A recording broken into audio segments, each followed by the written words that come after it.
The following episode contains footage that was originally recorded at a prior hour. Viewer discretion is not advised. Feel free to view this episode however you want to.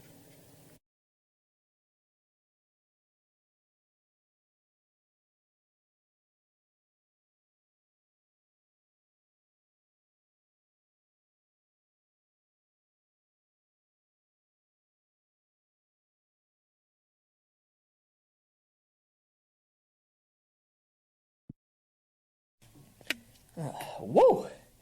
This will be a relatively, it won't be too long of an audio log or a commentary, but granted, I kind of have a lot to say on this. I mean, we've got some seriously amazing stuff going on today that, if some of you don't know, I guess it kind of makes sense to bring it up now than never. So, let's get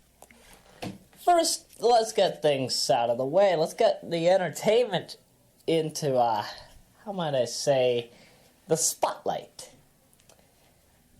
It is the birthday of both John Ortiz and Bugs Bunny's television debut. John turns 28 and Bugs Bunny turns 75. My goodness, we're getting old. Yes, John Ortiz of Brain Scratch Comms, Some Call Me Johnny, the Super Gaming Brothers, and basically every other major gaming channel on YouTube that we're mostly familiar with. Oh man, I've been following John since almost the beginning. He started Some Call Me Johnny, I think back in 2007, so he's pretty much been around for over 8 years almost 8 years on YouTube, I'm presuming. And, well, he's been with Brain Scratch since 2009, that's how I got to know about him, and then he made the Super Gaming Brothers with Elliot Cancel and Matt Umatelli. And I won't lie, his success has definitely shown what the gaming community and also entertainment can do for somebody. Because one of the benefits about my line of work, by comparison, well, I'm a freelancer in entertainment. I've been doing a lot of, I've been doing videos, I've been doing music, art, programming. I've been doing a lot of stuff over the years, but mostly art since, like, I'm going to roughly give an estimate of maybe August, September 1999. Either way, I've been doing art since 1999. That was my hotspot. Of course, my quality was kind of crap back in 2011 and 2012. I was going through a little bit of a decline. But I started to pick up. I haven't actually sold any bits and parts of artwork.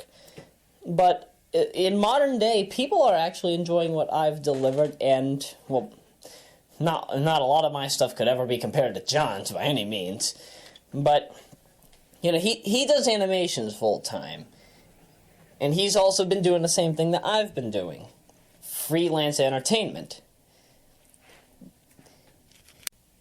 Trust me, it is very clear that it is probable for anybody who does art, music, video, animation, anything really that involves media, they can make a major profit, they can get a major cult following. It's actually how some of us here on the East Coast and in the North Shore of Massachusetts have been spending our lives all this time. To be truthful, it's really good. I am very appreciative of the people that I know, and to be truthful, had I not known about John, I don't know if my quality would have gone up over the years, because I used to have decent quality, but it wasn't something that ever got a big audience.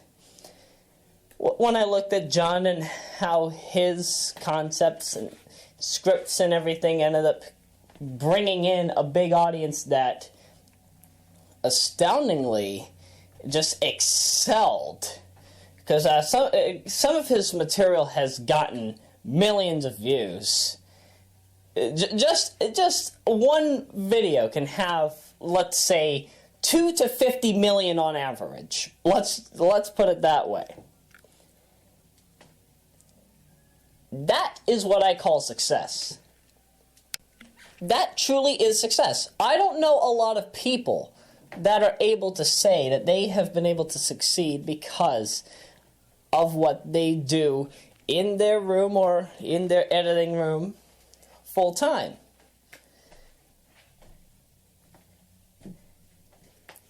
And to be very truthful, John has always found a way to do it right. John has never failed. However, it's not just art and animations that he does. He also does gaming reviews.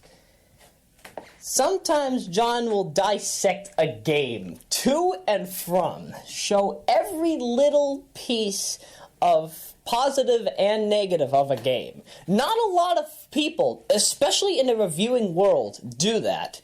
And that was actually a problem I had with G4. But then again, G4, at the time when I was watching it back in 2004 to 2006, and then briefly in 2008, and briefly in 2010 and 11, one of the big issues with the way that G4 had done it was that they didn't have a lot of time to talk about each game. Like, they give you a game for 8 to 10 minutes, they talk over it, the two brothers gave their ratings, and then it would give you an average. To be truthful, it didn't really attract me to too many games. Not to be confused with the expo of the same... Expo? Sorry, convention. Oh my goodness. Which John also goes to, by the way. So I appreciate that John takes his time with any reviews that he's made. If he has a lot to say about a certain game in a review, chances are you will probably see your video or his video become about sub 20. But if he has an extremely lot to say, expect it to go post 30 minutes. That is something that not a lot of people do, and to be truthful, I feel that in order to have a proper review go as prosperously or properly, without any form of errors or any kind of in-betweens, I have to personally admit, using John's structure or a similar structure, like talking about the history of the game, then going into the story, going into the gameplay, then talking about the pros and cons, and then giving a conclusion, I feel that's how reviews in modern day deserve to be. If that applies to you, then it applies to you. But if it doesn't, then, well, we don't mind. If you have a system that fits you well, I don't think that'll be a trouble. Now again, since John is not just a review group, part of a reviewing team, let's also go to his other stuff. Brain Scratch Comms had debuted on April 4th, 2009.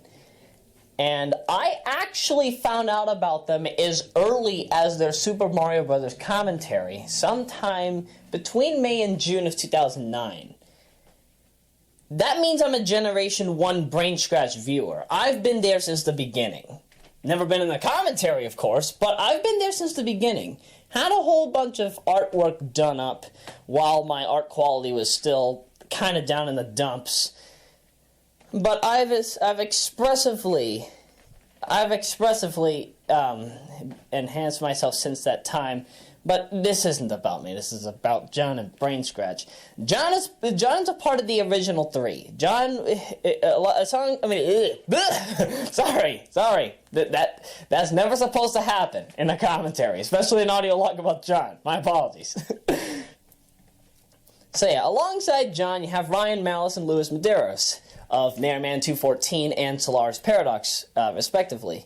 Actually, I think Lewis ended up becoming, I think he has like 3 channels. He has Solaris Paradox, The Heartless Wanderer, and then some new channel that I don't think actually has a legitimate username.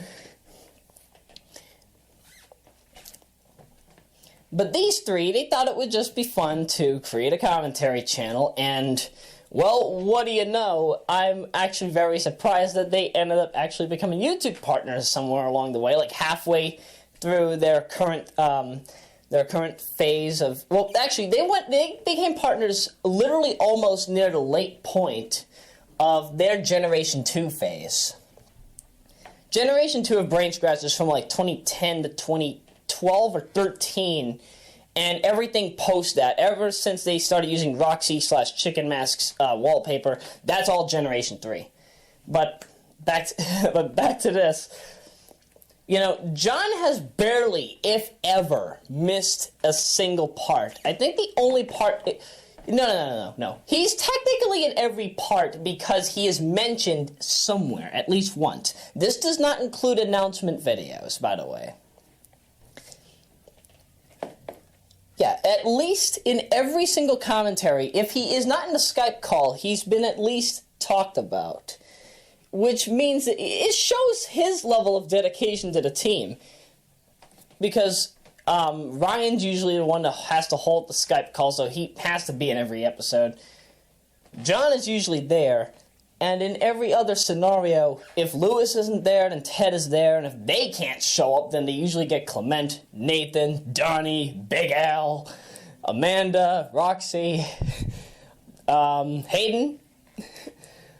The list goes on and on. I could keep on talking if I really wanted to. But, you know, I think at this point they've done over 110 commentaries. Don't take my word for it. Last time I had said this, they had about, I think, 86 or so commentaries. But that was during, I think, their 4th year anniversary. The 5th year anniversary was a rather decent one. We actually got a legitimate Link, the Faces of Evil commentary finally up. You know, I couldn't find that game anywhere. I honestly couldn't. It's just too hard to play on emulator, so I'm at least glad that some folks went out of their way to get this game set up, play it, and then deliver it to us without error.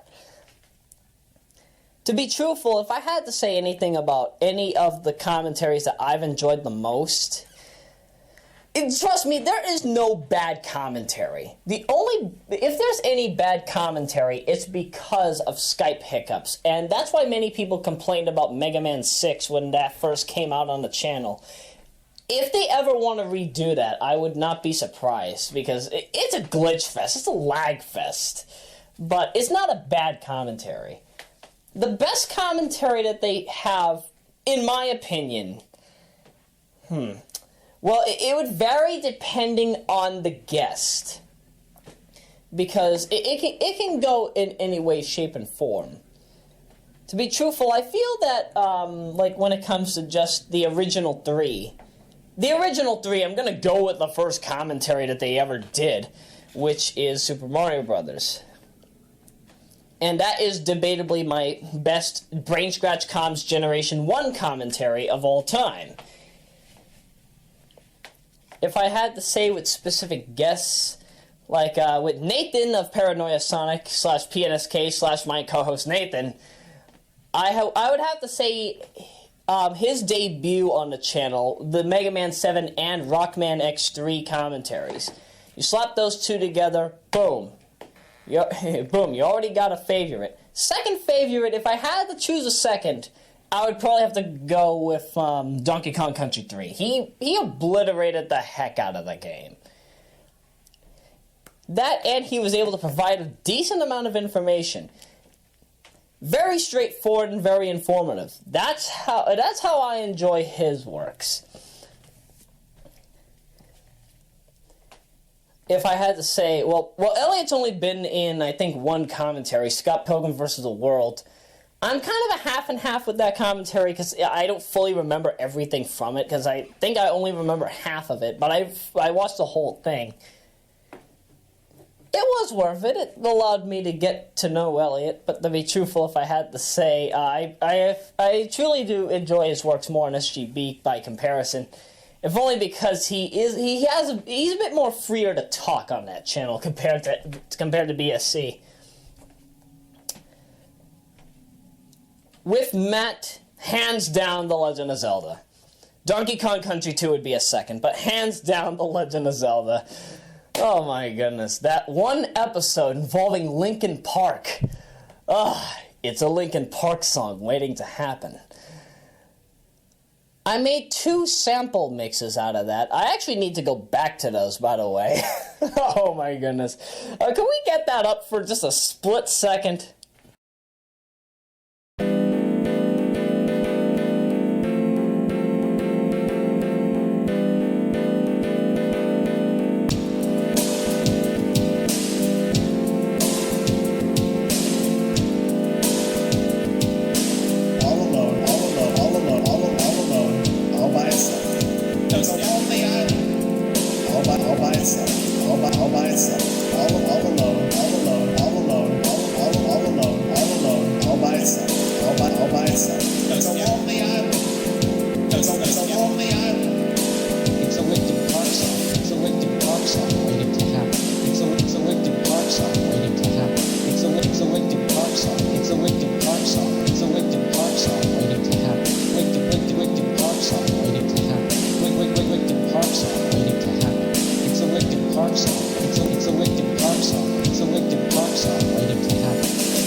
Okay. Enough with the crazy laughing and the Linkin Parks.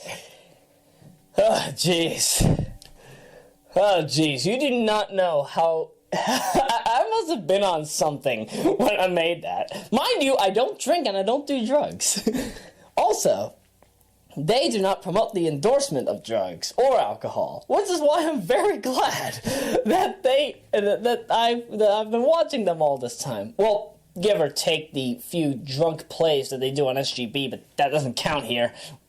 BSC and SGB, different franchises, same entities, but still different franchises meaning different districts. So, different jurisdictions, different concepts.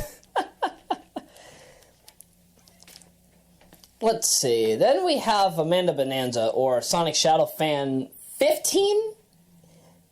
Please correct me if I'm wrong on that. I always forget the number.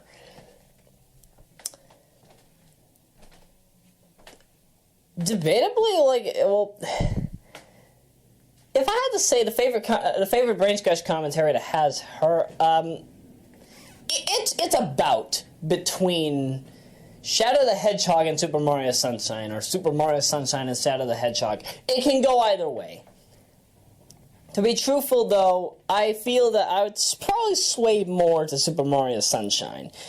Because again, I also made a mix out of it. Well, a sample mix. Again, still got to reconstruct it. It was horrible when I first made it. Ugh. But I digress. Then there's Hayden, and honestly forget what the heck was Hayden's original username. Because he goes by Hyperbit Hero now. I don't remember what he used to go by. But his debut was Mirror's Edge, and to be truthful, it was actually the reason why I purchased the PlayStation 3 version of Mirror's Edge. Thanks, Ryan and Hayden, I appreciate it. I think without that commentary present, I would not know much about Mirror's Edge aside from the trailers that I used to view on my standard definition Durabrand brand televisions. My goodness. And remember, this was while I still had cable. My cable service, I used to have Comcast before they switched to Xfinity. And that ended up being completely discontinued on January 13 of 2009. I had the basic package up to the end of February 13 of 2009, but after that we ended up going back to broadcast television, so you can tell it was depressing. I honestly felt bad about it, but oh well. I'm at least happy, though, that, I got to know about games and then, get to learn about them even more on the Brain Scratch channel. And remember, this was a time when the internet was still kind of a factor here in Lynn. Because, I'll tell you right now, Lynn, Massachusetts infrastructure, it's better than it was 6 years ago, but it's still bad. It is still very bad. Because, let's see, North America's infrastructure back in 2010 was ranked a D. And don't get me wrong, even though we have faster technology, even better improved computers, 1 gigabit per second internet in select areas, it's still not enough. Because we don't have everything everywhere. Certain services are exclusive to certain states. Google Fiber is still not being presented everywhere in the country as of yet. And I don't think it will until the 2030s at the very earliest, if not the late 2020s. But, of course, that's another story for another time. I don't want to bum rush things, and I don't want to non sequitur into something that is not Brain Scratch oriented too much. Although I'm sure that they will probably bring this topic up at some point or later in the commentaries that they do. Who else? Then, of course, there's Big Al. Big Al made his debut actually in the final part of the Super Donkey Kong Country commentary, which, surprisingly enough, I was debatably shocked that Big Al didn't make too many extra appearances after that. He probably made 2 extra commentary appearances since then, because I remember him in something. Oh, Sonic the Hedgehog 3 and Knuckles with Knuckles. Or, why don't they just say Sonic the Hedgehog 3 with Knuckles? Because it's just Sonic 3. I don't call it Sonic 3 and Knuckles. Ever since playing Sonic 3 Complete Collection, and Mega Mix, actually, I just simply call it Sonic the Hedgehog 3. It just fits better. Sounds better off the tongue. The and Knuckles just says that, oh, hey, we're promoting Knuckles. But that's another story for another time, though, isn't it? Oh, jeez. But, ever since S3K, or Sonic 3, really, he was also in Sonic Adventure 6, Vivid Sound Hybrid Colors. And if he's been in anything else, then I apologize. I honestly do not remember everything. If I had to say, though, Adventure 6, if only because that one instance with the blue cube. Yeah, one of the things that I was kind of surprised that both Ryan and John felt that the theme song for the Blue Cube Color Power was basically the Seinfeld theme, which is not factually correct, but what they are correct on is that it's the same guitar, the same bass guitar as the one used in Seinfeld. In fact, if I ever get the opportunity to, I'll just go into FL Studio, probably get a mid-eye of the Blue Cube theme, if I can't make it by hand, of course, and then just replace all of the instruments with all the main guitar instruments with the Seinfeld bass, because I've had the Seinfeld bass mid-eye preset, I'm going to say for a good 5-6 years now. And I got it thanks to a special package that I had gotten alongside when I had first gotten Virtual DJ, which I have also been using for 5 years, almost 5 years now. I'm very surprised. Very, very surprised. Dang. This is coming from a guy that used to do mixes in his old office room back in Boston. Home Base 3, Home Base 1996. Let's see. Then we're gonna come up to the bigger folks. Well, Derek from Game Explain, he just joined, so I'm not gonna give any views on what's my favorite as of yet. I'll have to wait for him to pretty much become much more notable in the channel. But if I did have to deliver anything, Cards Against Humanity. Very glad Nathan decided to make that an idea. Chugga Conroy. He's only pretty much been in a few things. Stuff from PAX East 2014, and that would include, what was it? That little Smash-a-thon? Brawl-a-thon, sorry. And then there was also, Galaxy, yes, Mario Galaxy. I never got to actually finishing Mario Galaxy. I was always kind of an in-between. So I have to go to and from each episode. I'm not completely done. I'm probably about 92% done. But that's something I could do on my own time. And then there is Clement. Oh my goodness, Clement. Of all the guests that they've had on the channel, Nathan, I think, is a very close second in the amount of commentaries that they've had guests with. But if I had to say, I think Clement has had the most. If my memory serves correctly, he first joined for the Sonic Adventure 4 Several Wills, or Sonic the Hedgehog 2006-2007 game commentary. And since then, he's been in the Mega Man commentary, Mega Man 4, 6. I'm trying to remember if he was in 7 or X3. He was not in 8. Gareth was in 8. Many people wondered, where the heck was Clement? I think Clement was busy at the time. I would not be surprised. But to be truthful, I'm probably going to go down the way and toss in Sonic Adventure 7, Sonic Generations White Space Time. Because I feel that Clement delivered the most of his feelings and opinions towards any game with that, if not Adventure 4. I just feel that Adventure 4 ended up getting less recognition because of the quality that was put into Adventure 7's commentary. And again, I wouldn't be surprised if some people viewed it the same way I did. Because let's not forget a few things.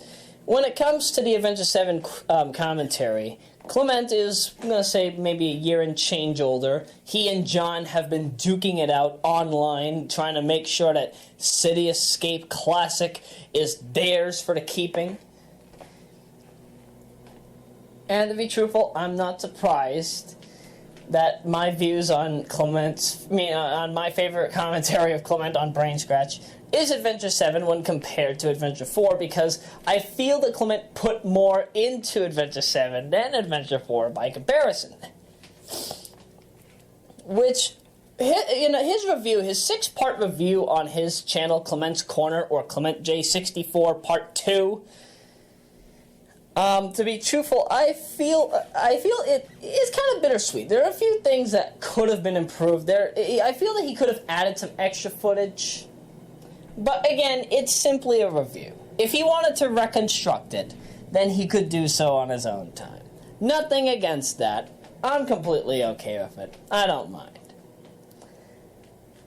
And then there's Gareth of FTCR, Find the Computer Room. Favorite commentary on Brain Scratch I could probably just gut out is Shadow the Hedgehog. Debatably Shadow the Hedgehog, hands down. I'm not gonna even debate about this because I can't say Adventure 7 again because I know he was in that. But to be truthful, I feel that Gareth's most expressive thoughts on any game in particular couldn't have been expressed better than in Shadow the Hedgehog. Because I feel that he takes his time just trying to explain certain stages that people don't like. Everybody in the party did not like Lost Impact. Lost Impact was one of the first, it was actually the first Stage 5 level that I ever touched in Shadow the Hedgehog once I got back the game in 2009. Which was also at a time where, now I'll talk about that later. There was something on the mind I wanted to discuss, but I'll talk about that at a better time. But yeah, Lost Impact has the best music in the game. Not the best layout, but it makes Shadow the Hedgehog exactly what we intended for it to be. An exploratory third-person shooter. When you get to Lost Impact, every single thing about the game completely changes. You don't know what you're experiencing anymore. I know how to abuse the game and make it my snitch. Yes, I do not swear, unless if, more on that later. But Lost Impact shows you how, again, Lost Impact shows you how exploratory the game can be. It also shows you how quickly you can get through a stage without error, without any troubles. And to be truthful, if you know how to speedrun it, you can make it your snitch. You can have it kissing up to you. That's what makes Lost Impact the stage that it truly be. And to be truthful, I feel that's the reason why Shadow the Hedgehog was made. It was made from the Adventure 3 Complete Trinity engine, or as most of you say, Sonic Heroes. I don't like calling it Heroes. Especially after that one episode of The Young and the Restless where Jack, Billy, and Kyle decided to put their hands together. I made the joke right when I saw that. Yeah, we're Abbott Heroes! Ugh. Don't even get me started, okay?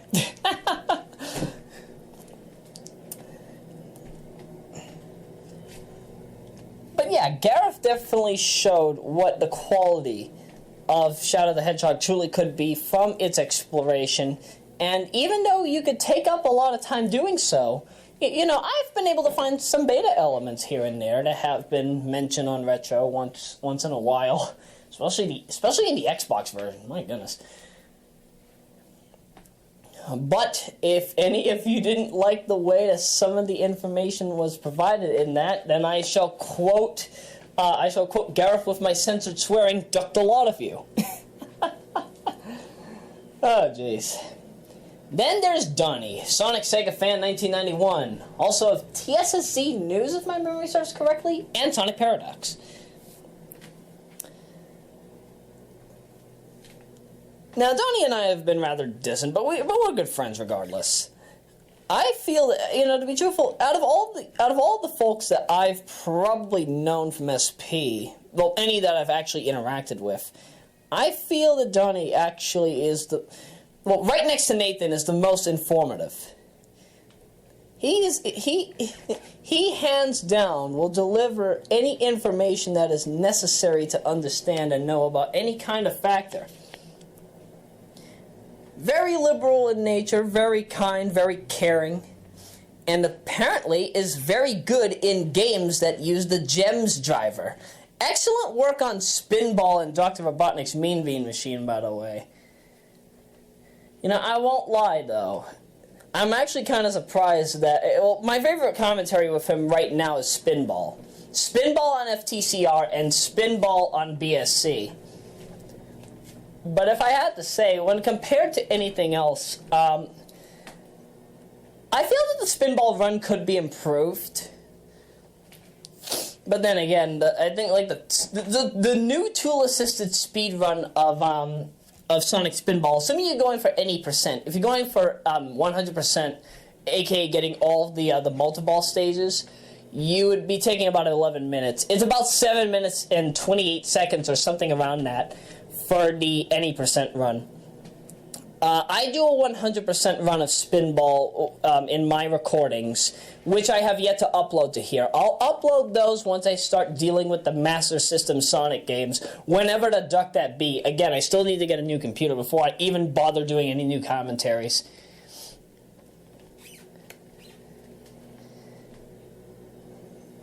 But yeah, once we get to Spinball, I'll be doing the Japanese version. That's the version I recorded.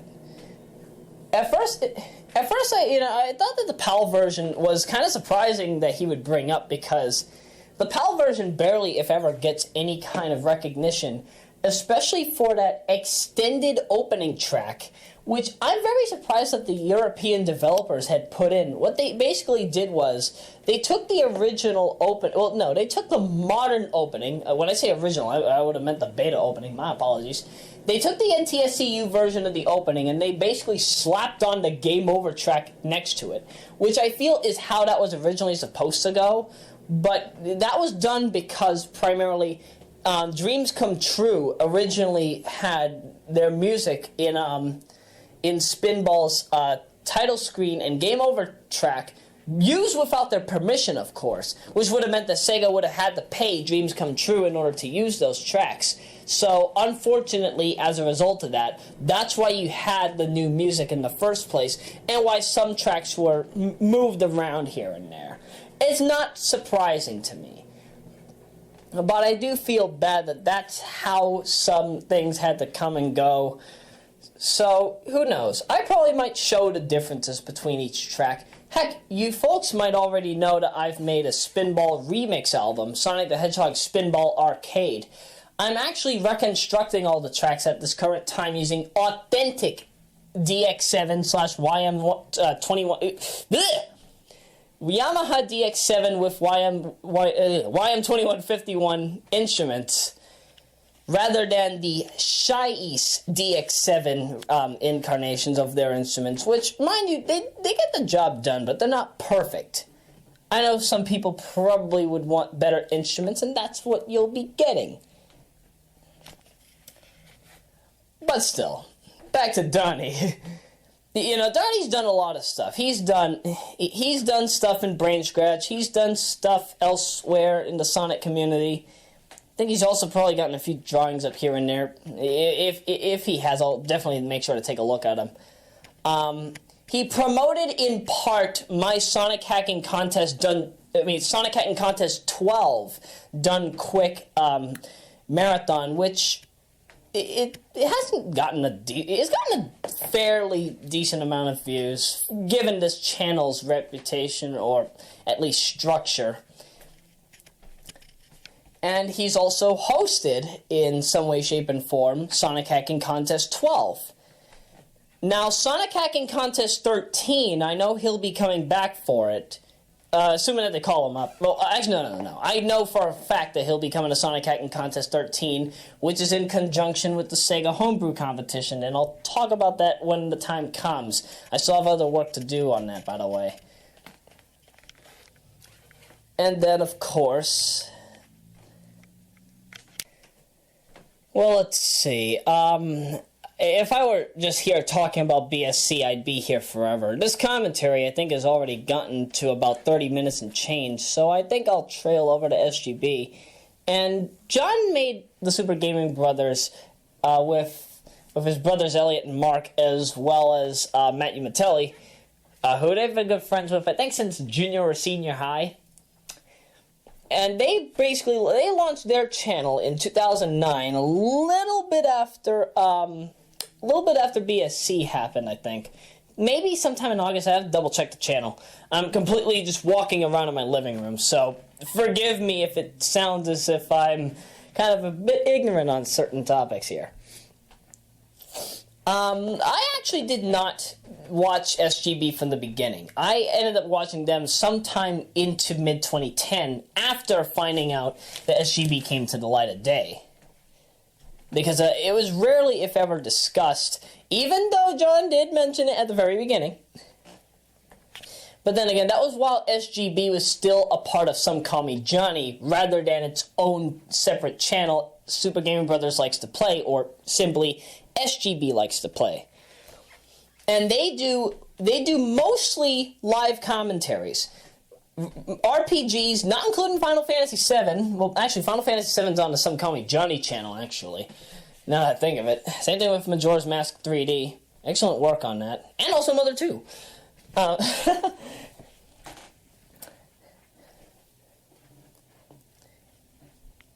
I started watching SGB thanks to the Back to the Future, the old 80s NES Back to the Future game. And to be truthful, I've had kind of a half and half with the NES Back to the Future game. It's not a bad game. It's not hard. It's hard when you don't know what you're doing. And mind you, this is coming from a guy that's been around emulation for the longest time. So, I could have just used save states. But no, I decided to go all out, see if I could beat the game by normal means. And trust me, I did. Same thing goes for them. They were successfully able to do it. And this was also around the same time that I ended up getting the complete 5-part collection of Back to the Future, the game for the PlayStation 3. You know that, the one where you walk around as Marty McFly, talking with everybody? It's a text adventure game of sorts. I consider it to be a text adventure game because you're just walking around answering questions and doing actions. That's literally it. It's kind of like a graphic novel. Anything can happen. It's kind of like Beyond the Future Fix the Time Arrows. But I'll get to that game when we get to that game. Not anytime soon. I do have a copy of it though. Some female German player on the interweb. I honestly forget her username. She has a full playthrough of it available. It's like less than an hour. You can find it. You can find it easily if you look it up.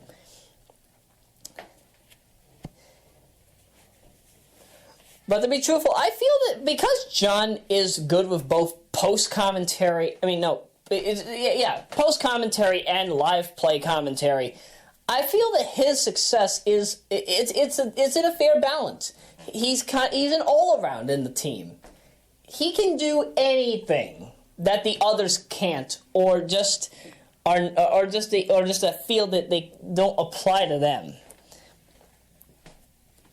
Which, again, I feel works for him. It works for him in his regard because he does it all properly and correctly, without error, without troubles.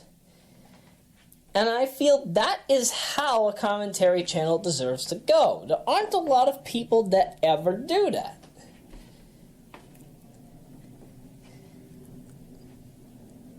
And, I'm also appreciative that even on SGB, similar to Some Call Me Johnny, even though SGB has a lot more swearing and fantastic moments, I will I'll admit that I'm glad that John is flat out blunt with certain topics. That's what I think makes him prosper too. His flat out and blunt mentality with certain things. Because, you know, if he doesn't like something, he won't sugarcoat it. If there's a part where he expressively hates it, he will flat out say it. He will not hold back anything. And again, most entertainers in their lifetime don't obtain the kind of fame that John does because of the way that they present it. And to be truthful, I feel that if more people didn't sugarcoat certain things, and if more people presented content in the way that it was originally supposed to be, as how John does, I feel that more of us would be prosperous. I feel that more of us would be talking about games and other things all the time. Which is something I praise. Now, going into commentaries, live play commentaries of SGB that I've watched. Now, mind you, because I have my own projects to do, I'm always overwhelmed with the backlog I've got on SGB. I have about 57 commentaries, if not more than that I actually have to watch. The original Super Mario Bros. Commentary ended up going off the air because apparently the original video ended up getting accidentally deleted. And this is actually something that I don't like about the way that John handles his content. After an SGB commentary is over, according to what he said in one of the episodes, all of the episodes just end up getting deleted, which means he doesn't have like a backup storage unit for them. As far as I'm aware, he just deletes them off the computer. The difference with the way that I and also Ryan handles our stuff in both Royameadow and Brain Scratch respectively is that we have all of our content in a single folder. We don't get rid of anything because who knows if we ever have to bring it up in like a resume or if we had to bring it up in, say, maybe, I don't know, a special episode. It also allows other people to be able to have the footage for later use, which is actually kind of depressing about the fact that I don't have those parts of Mario Party anymore. Chances are they're still probably on somebody's computer, but who knows? Who knows? Maybe somebody will upload them at some point in time. Either way, those episodes are lost forever on YouTube. But yeah, that's one of the things I honestly didn't like about the way that John handles SGB. I don't know if he handles I don't know if he handles some Call Me Johnny the same way, which is again another reason why I have to ask. About certain ways that he's handled his content over the years. But I don't think it'll be troubling given the way that he's relatively good in keeping things up to date, or if he has to archive certain things. He doesn't leave important things gone. He makes sure that some things are kept and unnecessary things are not left over, which I feel is a decently smart move, but again, you never know when you have to bring up something and not download the MPEG-4 or WebM video from YouTube as a result of it.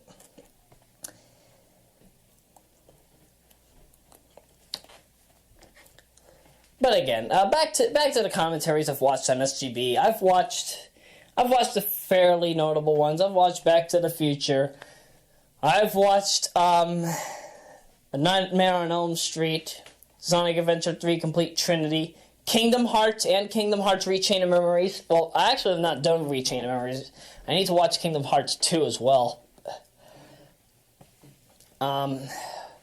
Watched all of Final Fantasy 4 in its entirety. Still need to get back to Final Fantasy 6. I will do so after Summer Games Done Quick and Sonic Hacking Contest 13 / Sega Homebrew Competition are over. That'll be dealt with at a better time, just not now. And, you know, there's a whole bunch of others that I used to watch. SGB SmackDown Sunday is currently on hiatus, but it's only because, you know, again, it's kind of hard to have John, Elliot, and Matt all get together, especially now that, let's see, if my memory serves correctly, Elliot's in the same art school that John used to go to, and if Matt or Mark aren't busy, if Matt and Mark are busy, then it's basically just John doing commentaries if they don't have any new content. Which makes me wonder, is it mostly John's channel in this case? That's the big question. Is it mostly John's channel as a result of it? But hey, I'm still enjoying what I'm viewing of it. I know there's a lot of commentaries that I've watched that I haven't listed down, but who knows? They'll probably come back in another video. Maybe when the channel hits 10 years. Would not be surprised. And to be truthful, that's pretty much all I really have to say for the time being regarding John. Although I admit, had it not been for him, I probably would have never stuck with gaming. I was kind of in a bad rut at some point back in 2010 due to legal matters. That I'm fortunate that those legal matters were dropped and discontinued. They never went anywhere major. But, had it not been for good folks such as himself, amongst plentiful others, I don't know where the heck I would be right now. I obviously probably wouldn't be present. I wouldn't even be here on YouTube. Who knows what the heck would have happened. My original plan was to go to MIT in order to develop consoles and gaming, because again, I have 103 console concepts in the works. And at the same time, I've got thousands to probably millions of titles already written down and already with their concepts laid here in my head. And, those were supposed to happen, but unfortunately, certain events happened which caused me to have to change my style. So, I'm not saying that doing commentary and anything else is a side thing. This is a main thing for the time being. But at the same time, after, I end up having the ability to do this kind of stuff full time, I won't ever have to worry about that anymore ever again, because I can just do this full time and I can just do whatever else I have in plan full time. Obviously, I just can't do everything alone. That's the big factor. That's why I still am kind of in a small rut with the way that I've handled things. But, with John as my influence and a whole bunch of other people, I don't feel that it will be as rough on me as it would have if I were doing this all alone, or if I didn't have any actual guidance. So I have to personally thank you, John. Had it not been for you, I probably wouldn't have become more liberal in nature. I probably wouldn't be improving my quality in art. And, granted, I probably wouldn't have stuck with gaming. I wouldn't have done animation again. Speaking of animation, there's a little fun thing I would recommend you to have a view of. It's a little parody of Gracie films, Brainsy films. When the woman in the back of the theater just raises her hand and goes, shh, followed by the theme song? I have you do that in the little Brainsy film splash screen, which is, I think it's got about 95 or 97 views at the time of this recording. It's just 9 different frames with some extra fade in and fade out. Needs a little bit of improvement when it shows the BSC screen. But hey, had it not been for you, that would have never come to be. Which is something I completely appreciate. I could go on forever about this, but I think I've gotten my primary point out. So, here's to your birthday, John. Very glad that you're still around. Very glad that you're still doing what makes you happy, as well as a lot of gaming fans. Who knows? Maybe at some point you and I will meet and I'll be able to thank you personally. Heck, I might even have a gift. Do stay tuned. That's all I've got to say on that. Until then, though, have a good day, John. Then, let's see. Since I've pretty much already finished my opener, let's go into talking about Bugs Bunny. Ah, yes, Bugs Bunny turned 75. Well, at least in terms of his public television debut. He first aired in 1940 on this day, A Wild Hare, starring Elmer Fudd. Now, Bugs Bunny actually had a completely different redesign, and Mel Blanc, even though he was the voice actor for Bugs Bunny at the time, he sounded completely different. Because, Doc,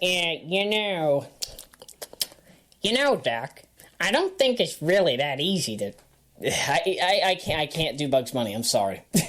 Bugs Bunny ended up getting a Brooklyn accent in future episodes. Primarily, I think, after 1945. The modern Bugs Bunny that we're used to has a completely overhauled design. He isn't as gray and black as we originally saw him in 1940.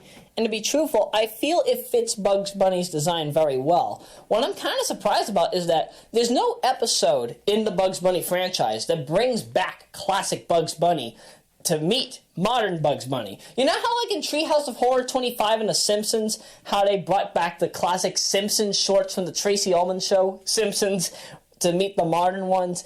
After classic Marge decides to have sex with modern Homer because classic Homer won't give her the loving that she needs. Oh my goodness! And at the end, they basically decide to reenact the portrait short, which was very funny for what it was worth. My goodness, I need to go back to watching the Tracy Ullman show, or at least the Simpsons shorts. Very fun times. But Bugs Bunny, he's had a lot of fame in his own regard. He's had, I think, I'm going to roughly guesstimate 100 to 200 plus episodes. He had as many different voiceovers, because I think he's on like his third or fifth voice actor at this point in time, ever since we lost Mel Blanc.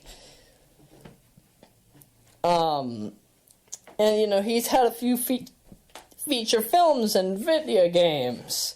Space Jam and Looney Tunes Back in Action expressively noticeable.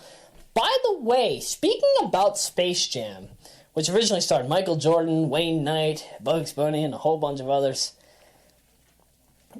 I'm here, we've known for a while that Space Jam 2 is probably becoming a thing because Warner Brothers and LeBron James have supposedly made a contract or deal together, which I don't know if it will involve the existence of Bugs Bunny.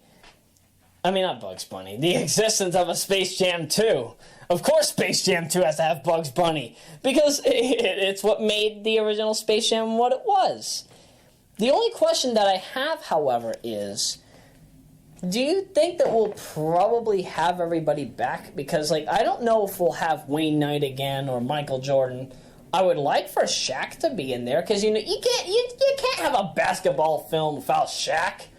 Well, then again, I think we'll be okay with that new Shaq Fu sequel, which many people call it Shaq Fu 2. It's really Shaq Fu 3, because there was originally a Shaq Fu 2 by Delphine Software in the works that never got released. So, that could be a debatable spot, but who knows?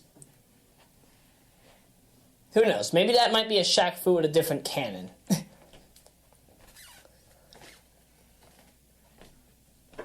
But speaking of Bugs Bunny, the character himself, he debatably has done a lot of good works in his own regard, because he's always taken down Elmer Fudd, Yosemite Sam, and a whole bunch of different other villains.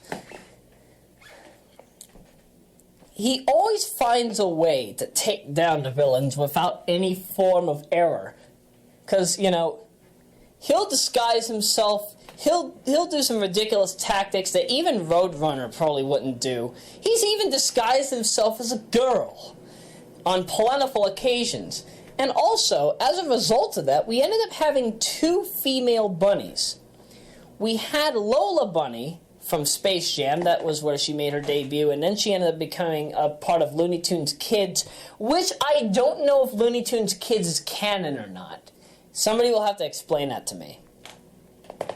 Meanwhile, then we also had Daisy Lou Rabbit, and this is where things really come into an odd placement, because I only remember Daisy Lou Bunny from her first appearance, but remember, I was watching that as early on Boomerang, if my memory serves correctly, on March of 1999. So obviously I don't remember a lot from there because this body was only like 3 and change at the time. The fact that I even remember the name Daisy Lou is just astounding even to me. I thought Lola Bunny's original name was Daisy Lou. But no. Daisy Lou Rabbit is literally just Bugs Bunny's Minnie Mouse. That's how I could put it. Without any kind of error. Lola Bunny is completely a recolor, using Bugs Bunny's design as a template, but making her shorter and far more feminine in nature, which I feel fits the character.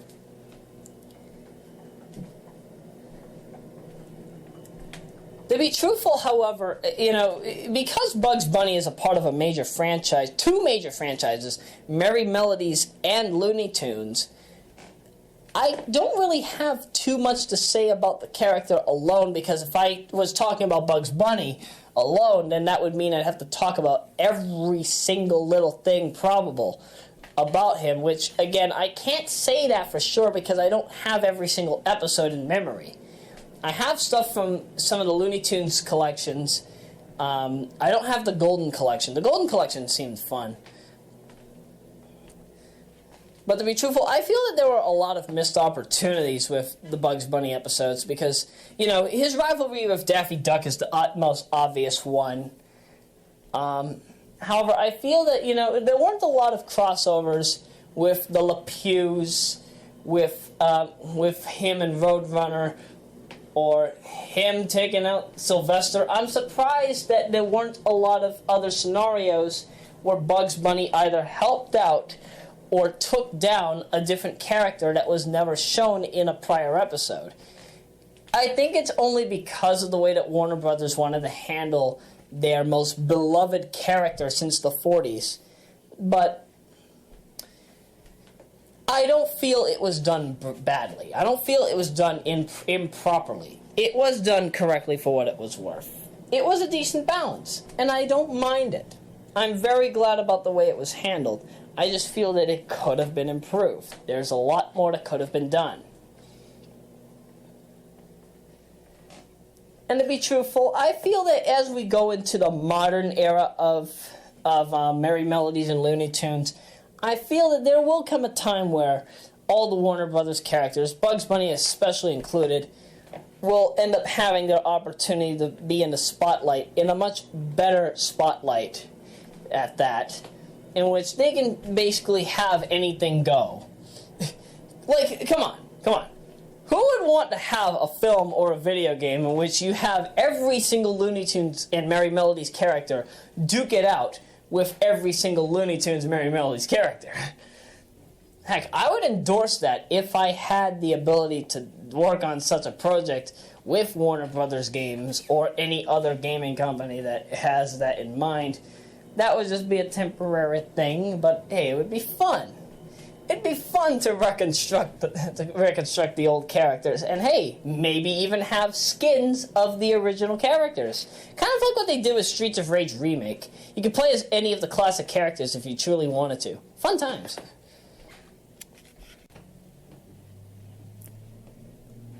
But I feel like if I'm going to talk about this, I would have to go further in depth. But to be truthful, I'm very glad that, Bugs Bunny's still stuck around in Warner Brothers. He's still primarily the main mascot of Warner Brothers even up to now. Because, oh man, those lovely Warner Brothers splash screens where he just shows up outside of he just jumps out the logo and eats the carrot. Or he's sitting on top of it, eating the carrot, and he pulls up from the top of the screen whatever company's being promoted. Whether it be Looney Tunes, Merry Melodies, or maybe it's a different one. Who knows? That's what we need. We need more things such as that in modern day, whether it features Bugs Bunny or not. But yeah, but also, had it not been for watching him over the years, I don't think my sense of comedy, local comedy anyway, would have been as excelled as it is. I don't think I probably would have been able to laugh as heavily as I have been able to. So again, just like John, I owe a lot to Bugs Bunny. And who knows? Maybe I might make something featuring him at some point. Whether it be in the form of a game or in the form of a drawing or animation. That would definitely be great. That would definitely be very great, very worthwhile. Who knows? Something might come up. And well, as we're kind of trailing down, I guess I could talk about a very great friend of mine from the Generation 1 unit that we unfortunately lost far too soon. Today's the 5th year anniversary of it, actually. Salim Fort. Now, Salim Fort has been a part of my late Generation 1 unit. Late Generation 1 was basically any time from September of 2008 to June 21 of 2009, which was the point of graduation. Actually, no, I take it back. Up to June 30 of 2009. My apologies. Salim has basically been like... He was pretty much the godsend of Thurgood Marshall Junior High's athletics team, and as a result, I got to know him more during my time in Apex class with Miss Daw. I don't even know if she's still there. If she's still there, yeah, I might as well pay her a visit and say hello. But Salim was like in the upper row of, I think it was first column upper row, fun times. I was very glad. To see him around, and to be truthful, he actually gave me a few pointers when it came to basketball and a few other sports. Had it not been for him, obviously Marshall would have not gone into the state conference, which I don't know how far they went in. I don't think they won the state conference championship, but they got a good amount. They got a decently good amount of time put in and a decently high amount of appraise. Appraise? Appraise. Okay, acclaim. Sorry. And to be truthful, he was often very liked by the team that was there in Marshall at the time, especially in Cluster 6. I think he and I shared the same homeroom, too. It was with Mr. Rutolo. I honestly forget. I have to double-check all the rosters again, assuming that they still have it archived. But still, very peaceful times, and they were always fun having him around. Last time that I had talked with him, this was sometime in like the middle of 2010. I think it was April of 2010. And I had gotten, this was like months after I got my PlayStation 3 on November 24th, 2009. He had recommended that I end up getting Call of Duty 6 Modern Warfare 2. And I have talked about Call of Duty on plentiful occasion when it comes to the franchise. To be truthful, even though I've played Call of Duty 1, 3, 4, 5, 6, 7, I haven't touched a lot of Modern Warfare 3, which is 8. 9, which is Black Ops 2, I've touched a little bit of, and I've touched a little bit of Call of Duty 10 Ghosts. And I've probably even touched a little bit of the DS version of Modern Warfare 2. But to be truthful, there is absolutely no way you're going to get me to play any of the not Modern Warfare. There's no way you will get me to play all of the Call of Duty games unless if you give me a complete bulk set of the console releases, particularly for either the Xbox 360 or PlayStation 3. Actually, no, I take that back. Call of Duty 2 was the only game for the Xbox 360 I intended on getting because it's only PC and Xbox 360 exclusive. Call of Duty 2 never got a release on the PlayStation 3. I could only get 1 and then 3 to 10 on the console if I really wanted to. But I feel that if I do intend to, I might as well get it in a bulk set. I don't want to get it flat out individually, because that would mean I'd have to pay for all the hardened editions of all of the later titles, which, mind you, I want to do, but I don't want to have to spend all of that unless if money were no longer an obstacle. You see where this is going, kids? that's the reason why I haven't fulfilled my promise in getting Modern Warfare 2 at this time, even though I do promise to Salim that I'll get it at some point.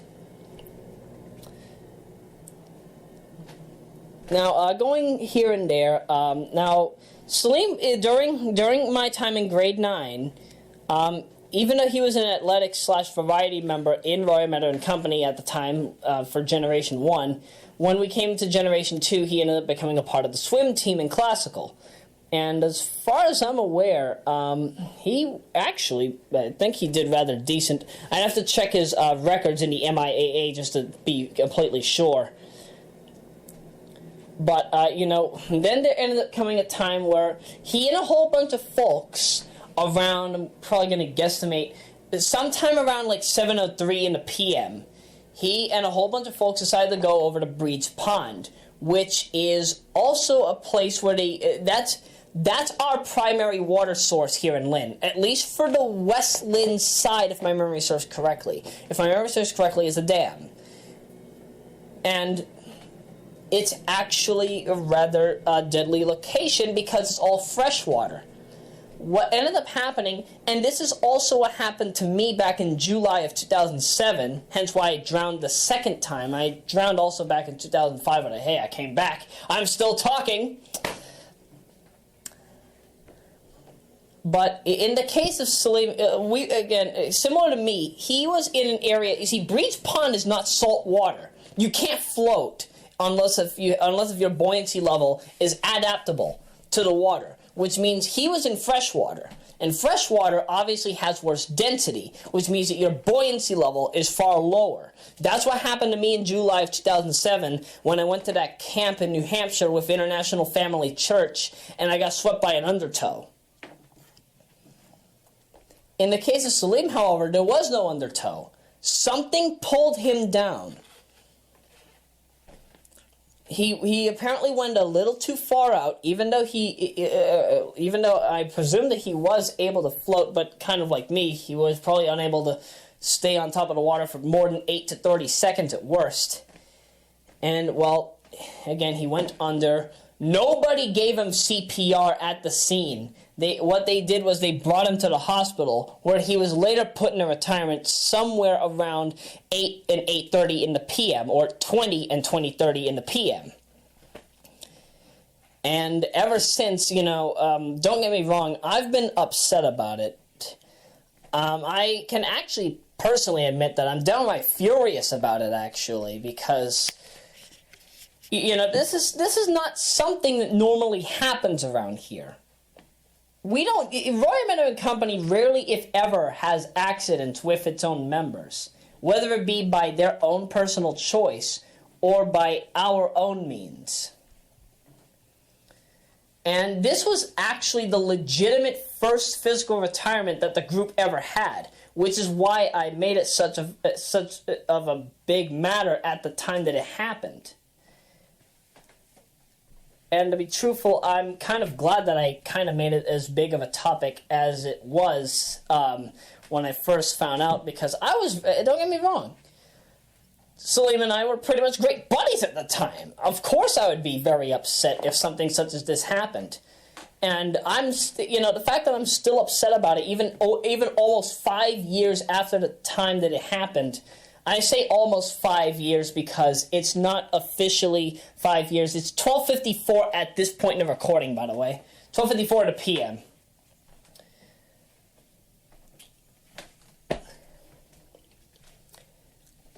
This is not something that is supposed to happen.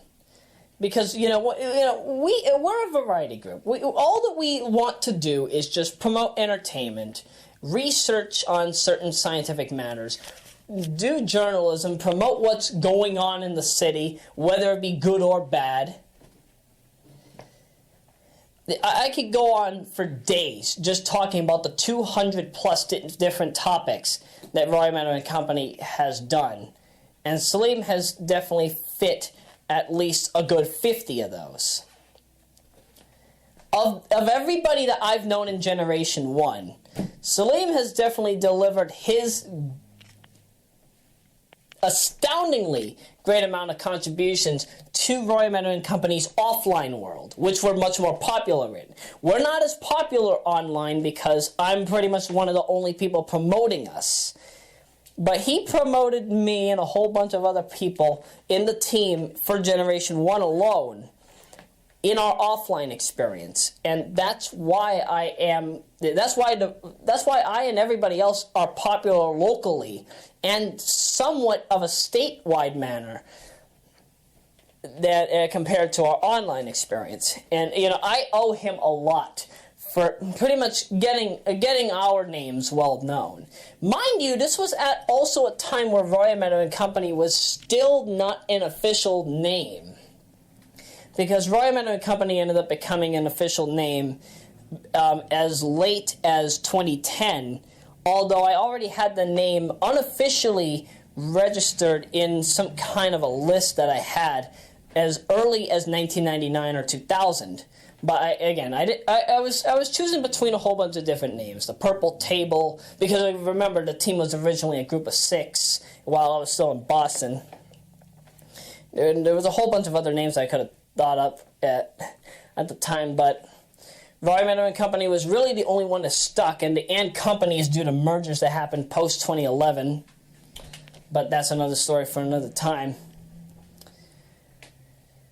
Now, I never actually brought up the Royameadow name to Salim, because I ended up calling this group Royameadow and Company, or at least Royameadow alone anyway. Standalone Royameadow officially got its name sometime in October of 2010 after a hacking issue that I had. But it made me question, what would he have wanted the name to be out of the choices that I made? And I wouldn't be surprised if his spirit actually came to me and thought, hey, Royameadow sounds like a good idea. It actually fits. So yes, while Salim was and always has been one of my utmost memorable members in regards to being an actual good friend, I feel that he actually is the reason why I've put my life into good investments and also good life choices. Even while I was still dealing with depression for a good amount of years, I have not been dealing with depression since June 30th, 2013, and my depression started sometime way back in October of 1998. Because I was apparently always found crying a lot. So it was apparently considered to be emotional depression. It was never officially diagnosed by any doctor, but that's what I always presumed that I had. And then, of course, I'm going to flat out bring it up because I also had to talk with Salim about it during my time around him. I ended up becoming subject to Advair and Singular, which had made my emotional depression only worse. It actually is one of the reasons why I had suicidal thoughts at the time between 2005 and 2012. I never actually ended up doing anything to myself, fortunately, but I had like 14 tablets in one instance, and that pretty much made it horrible. I completely lost it. Which is why when I ended up having any matters that I had after Salim was gone, it made things hard because I didn't know who to really go to about it. Because, I don't have an attorney. I no longer have any. I no longer have the money that I used to have in Boston that I could have used in order to deal with any legal matters, and it's rather unfortunate. It truly is rather unfortunate that we lost Salim at a very bad time because I was down in the dumps. Nobody was competent enough to stand up and basically keep all matters in check. He has always been one of the major ones to basically assure that we were all happy and always prosperous without any kind of issues. And I know I kind of sound like a broken record saying the same thing over and over again, but, I really do owe it to Salim to bring this up. He really does deserve my He deserves recognition from me because of what he's done for us and how much he's made us excel and evolve up to this point in time. That's why I really feel bad that things had gone in the way that they had, and I wish that they didn't go in the way that they had. Who knows what the heck would have been going on had he not drowned? Who knows how dynamically life could have changed if he was still actually alive. If he was still physically alive, I don't think we would have as much problems in Lynn as we do now. Because, Lynn has basically become it's become a horrible place in some cases. Don't get me wrong, Judith Flanagan Kennedy, who I've actually never met but do have good relations with, she's done expressively well to assure that the city is very prosperous. Hence, I appreciate that she's basically, she has, how do I put it? She has made this city more liberal in the case of the word, in every form of the word, than I have ever seen most cities in my time. Now, mind you, she's a liberal Republican, which is very rare. That is extremely rare in the Republican Party. Liberal Republicans are not easy to come by.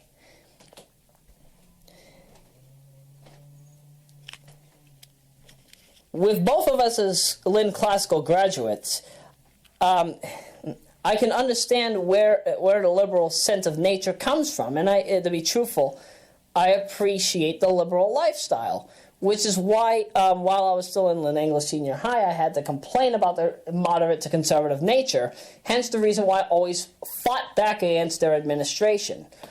And to be truthful, I won't lie, if Salim were with us at Lynn English, you see, Salim was also a very liberal character, and he still is in spirit form today. I wouldn't be surprised if he still is. If he were with us at Lynn English, things would have gone far different, because I had my own respective levels of troubles, and I'm at least okay that nothing bad truly came from it, aside from a few factors that I wish we didn't have to deal with. But again, I was still dealing with depression at the time. Nobody really knew that unless if they were very close with me. And unfortunately, nobody else really knew. And since Salim was kind of one of my go-to folks, it made my life a living hell as a result of it. Because with the lack of him, nothing could get done. Nothing was able to really excel in the way that they had used to. The athletics division really was at a standstill until after we lost Salim in July of 2010. What ended up happening was from 2010 to roughly September or October of 2011. Yeah, July of 2010 to September or October of 2011. Bear in mind, let's see, July to August, September, October. That is a 15-month gap. That is a 15-month gap in quality. That's how much we went into a recession. Because he did football, he did basketball, he did swimming. He was an athletic wrecking machine.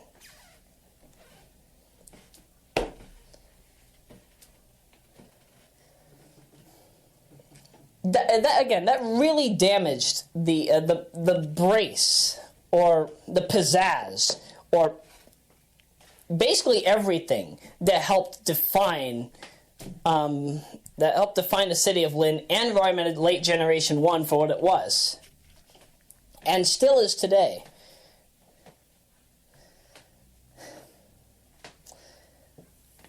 I'm kind of sorry that while talking about John and Bugs Bunny, I was very happy-go-lucky, and then I decided to bring on this depressing topic in the way that I'm discussing about Salim. But this is a matter that's very close to the heart, because again, he and I were always very close.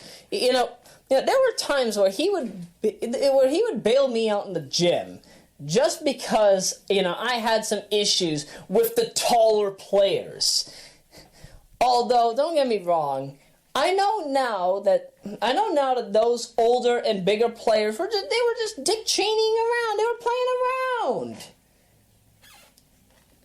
But hey, even if I did feel offended, at least Salim came to my aid to assure that I was, safe, sane, and emotionally well kept. That's all I really ever wanted while in junior and senior high school, and unfortunately, a big amount of people could not give that to me. So that's why I still appreciate Salim's efforts to keep me happy, whether or not he is alive or not, and especially during a time while he was physically alive. All that I wish, because you see, there are a lot of people in all the major senior high schools, and especially those in West Lynn, that really acknowledged his success, that really acknowledged his positives, that really showed how good this city can actually be. And mind you, the only other times that I've been in Lynn were when I was a baby from December 1995 to summer of 1996 before I moved to Boston for a good 11 years. And I've almost been in Lynn for 8.5 years as of September 4. Again, I probably might be leaving this city in 2017, but I won't forget the good people that have made it what it is. Because, my head administration, the co-head administrators that you often see in my opening wallpapers: Ashley, Gabriel, Chuck, Amanda, Doug, Kelsey, Luna, Shadia, Amber, Caitlin, Dan, Troy, Kayla, all of them. They've been a major influence to me around this time, and to be truthful, if they don't come with me, I'll definitely make sure to keep in touch with all of them. The same thing also goes with if Salim were still physically alive. If he were still living in Lynn, and I had left to do other things, or to keep Royameadow and Company going in another location, preferably in a new home base, then, if he were still physically alive, I would have still kept in touch with him because he did a lot of good for me. He was never a waste of time, and he still isn't a waste of time to talk about now. I owe him a massive lot. I will not keep saying that. I will not stop saying that. Sorry. I will never stop saying that because it's right. That is the reason why. It is the right thing to say. It is the right thing to do. It's the right thing to keep talking about Salim, even almost or more than 5 years after his physical retirement, which again was a massive accident. That it was never supposed to happen.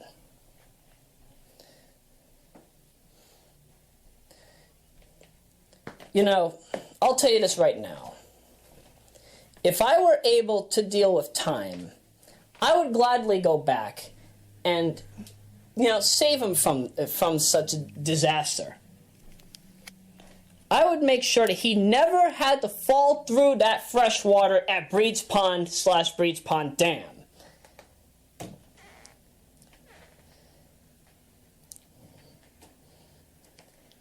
He's a good man, I won't lie, I'm actually starting to break down, but trust me, I'm trying to hold it together. He's still a good man today.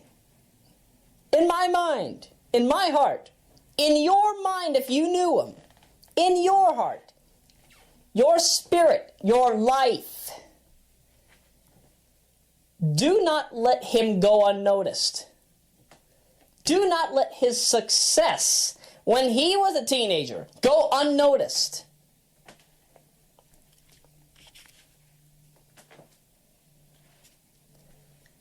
I know I won't. I know I won't. He's far too important to all of us to just give up, to just let go of. I would never depart from him. I would never let any of you depart from his memory. And I would never let him depart from your memory either. There is just too much, far too much, that this world has lost up to now. We've lost good devices, we've lost good franchises, we've lost good people. Something has to change. And what needs to change is life. How it's preserved. How it can become limitless. And how it will become limitless once we figure out the way to do so. Because to be truthful, if I could bring them back, I gladly would. I would gladly create a machine to help us regenerate our organs. Even if somebody's just a skeleton, I would find a way to bring them back to life. That's what a lot of people want. I know some people won't like the idea. I know some people will also not like the idea of immortality, but it's something we need.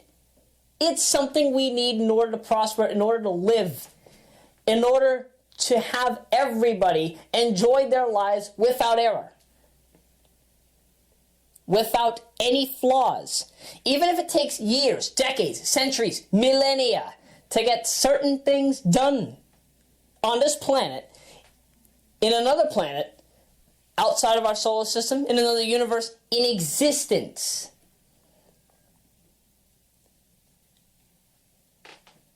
That is why I still feel that life is important to all of us. Regardless of what I've ever had to go through with anybody, with any of you that know me, that are actually watching this video.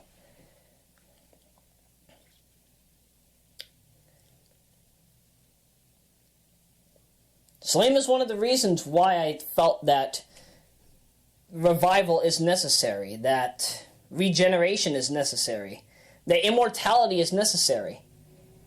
Because if those weren't the factor, if those were probable for all of us, we would all still be living right now. When I say we would all still be living, I mean we're all living. All of us that are watching this are living. But what about the people that aren't with us? They would still be living right now if you could just simply reanimate them, even if you just had a strand of their RNA or DNA. A lot of people would still be living. Heck, they could live disease-free if regeneration were probable. Regeneration would basically get rid of such diseases. And with immortality, even if somebody did have a disease, it would become nullified, because they couldn't be put in retirement from it. I know I'm kind of getting a bit serious and dark in nature regarding this topic, but I'm being absolutely truthful here. It is important that life preservation becomes mandatory, and ever since we lost Salim, that's where this topic really started to come into play. I started discussing it far more than a lot of people had expected to. Some people appreciate the thought of bringing people back from the dead. Some people might disagree with it, saying it's against their religious concepts and thoughts. But that's not the factor here.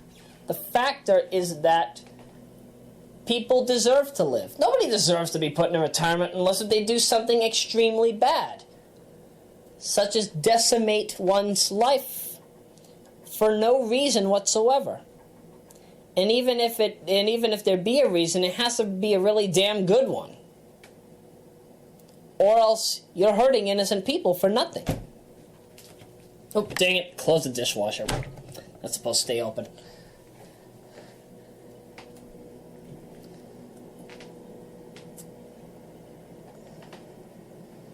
Look, I'm sorry if the way that I'm discussing this has become kind of a bit controversial to any of you.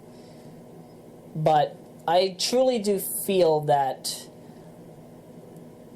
Salim definitely deserves more than he ended up getting.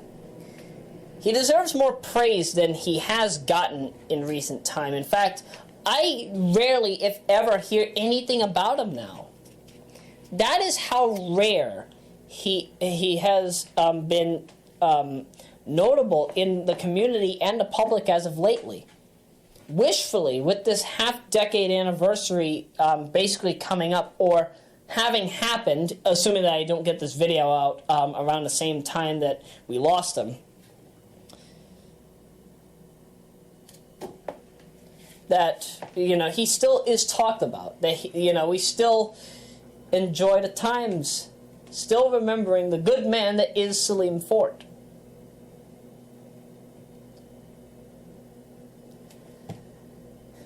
Again, it's very hard for me, since he was basically the first Neo Generation 1 / late Generation 1 member that we lost. And, since that time we've lost my Neo Generation 1 guide member, Paige Petty. We lost her in 2014, and she was one of the reasons why I got to know the map of Lynn as I know it. She's the reason why I know all of East Lynn and a good amount of West Lynn as well. It was presumably either due to complications that she had from smoking, or maybe it was caused by sleep apnea. We don't know. It was never talked about.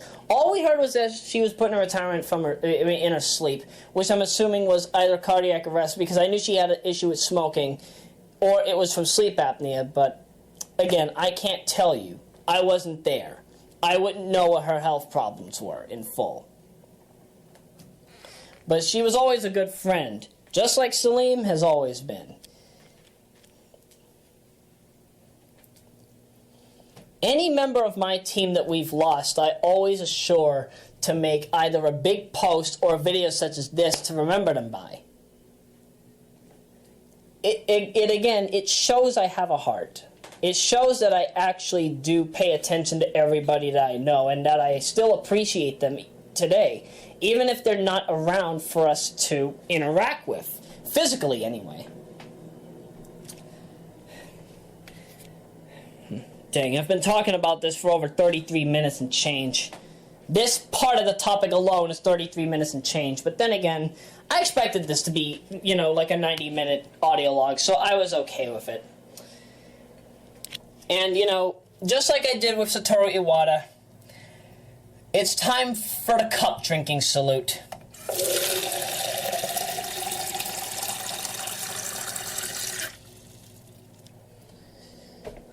Salim, this drink's for you. To be truthful, I still praise you wherever the duck you are. You have always been a good man to me. Who knows? Perhaps we will see you again in the future. Whether or not you return in the same body that you were originally born with, or if you come in the form of a new person, or even an entirely new creation, you'll still be as praised by me as you were when you were originally alive, or better. This team owes a lot to you, especially those from Neo and late Generation 1 that you grew up with while you were still in Thurgood Marshall Junior High. And I know that the people at Lynn Classical still love you for who you are today. When I had to go to Lynn Classical for the 2012-2013 season, I honestly didn't know what the heck would happen.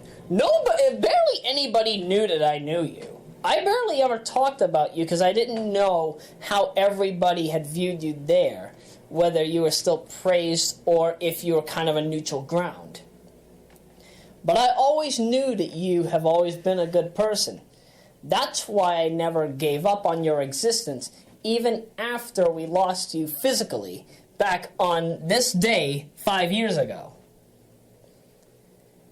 There's still a lot on the horizon for us to deal with. I don't know if you probably might be around paying attention to any of us, basically helping us get through the times, but I will be absolutely truthful with you. Had it not been for you, alongside plentiful other people that we know, I wouldn't be here right now. I wouldn't be here talking. I probably would be in a casket, maybe somewhere in Pine Grove Cemetery, if not somewhere in Boston or Salem. Which I'm fortunate that, this body, I expect this body to be around endlessly. And hey, I expected you to be around endlessly too. It's still a shame that we still have to complain about the fact that we lost you at Breed's Pond and then whatever hospital you had gone to between 8 and 8:30 p.m. at that time. But I still pay attention to you today. We still all pay attention. We still love you. So long as that remains in our hearts, our spirits, our minds, our lives will always be forever existent. Even with you as the first eternal variety member of the team, the eternal athletic, I think I shall call you now. We all still appreciate you for what you've done for us. We will never forget your successes, and wishfully, even as a spirit, you'll never forget ours. One day, old friend, you'll be back. I know you will. In some way, shape, or form probable, you will return to us. All of our lives will be prosperous. We will never lose another sign of hope again. Until then, though, we will be awaiting your return. Wishfully, life in the spirit world has been treating you well. Always remember that you're welcome. You're always welcome into all of our lives, no matter what form you come in. In fact, in celebration, I think this week I shall take a day off, or no. I'll do some work, then take some time to play a little game of either single person or 3-on-3 or 5-on-5 hoops. It's what we always used to do best while in Thurgood Marshall Junior High, and I'll never forget you for it. Always an enjoyable time.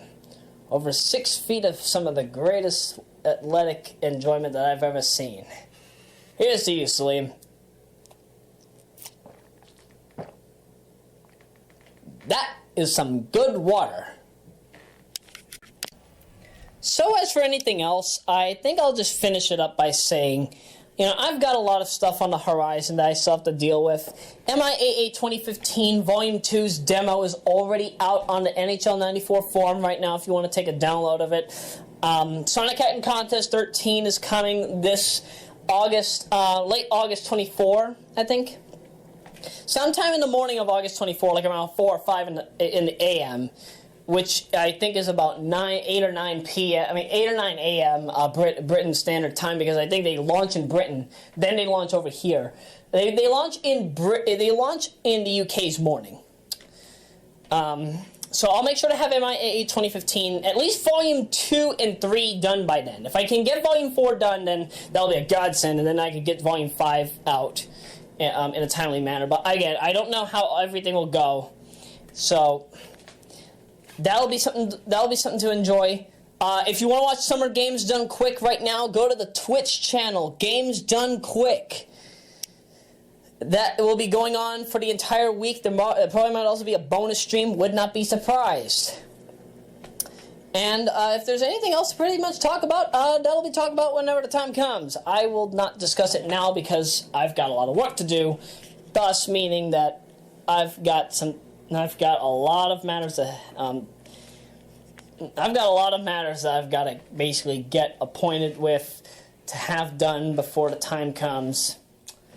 And, if I get everything done in a timely manner, we'll all be happy. We'll all be dancing. We'll all be doing a jig. But until then, just stay tuned for what's next, whatever that be. So until we meet again, I'm Roya Rockwood, and I'll once again say, John, hoping you're having a very lovable birthday. Bugs Bunny, we need to see you in more cartoons. Salim, you are still greatly missed by the lot of us. We really wish that you would come back in some way, shape, or form, even if you have to come back only as a spirit in order to enjoy the times. And as for the rest of you, stay tuned for whatever we have planned next. There is a lot to come. Good evening.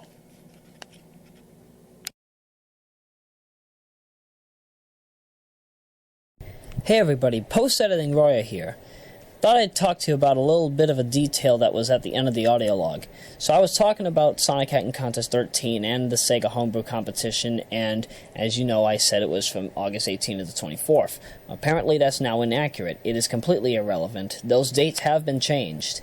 Mark Gordon, who you better know as Hapasan or Sinosu, depending on whatever network you've known him from, he's the main developer of the website, and, matters have gone into his personal life, so unfortunately that has caused some delays on his end, but that's fortunate for us developers that want to get certain things done. In my case, MIAA 2015 included in that mix. So as a result, those that are making entries have until September 6th to get them out, or at least on the main site so that they could be in the contest. And those that want to view the contest, I think it begins on September 19. Don't take my word for that. That could be a different date, but just check Spanner's posts on either SSRG or Sonic Retro, and you'll be completely in the clear. You don't have to worry about anything, because those are the more accurate dates. However, thought I'd clear that confusion up. Hope that you're all having a good time, and wishfully, if you enjoyed this audio log or have anything to say, leave something in the comments. I'll be glad to read and reply to you. I'm Roya Rockwood. I'll see you whatever episode is next. Good day, night, afternoon, dusk, dawn, and please, could those people with the rap music be any louder? Ugh. It's gonna be a busy night, folks. Have a good day, night, dusk, dawn, after dark, whatever time you're watching this video.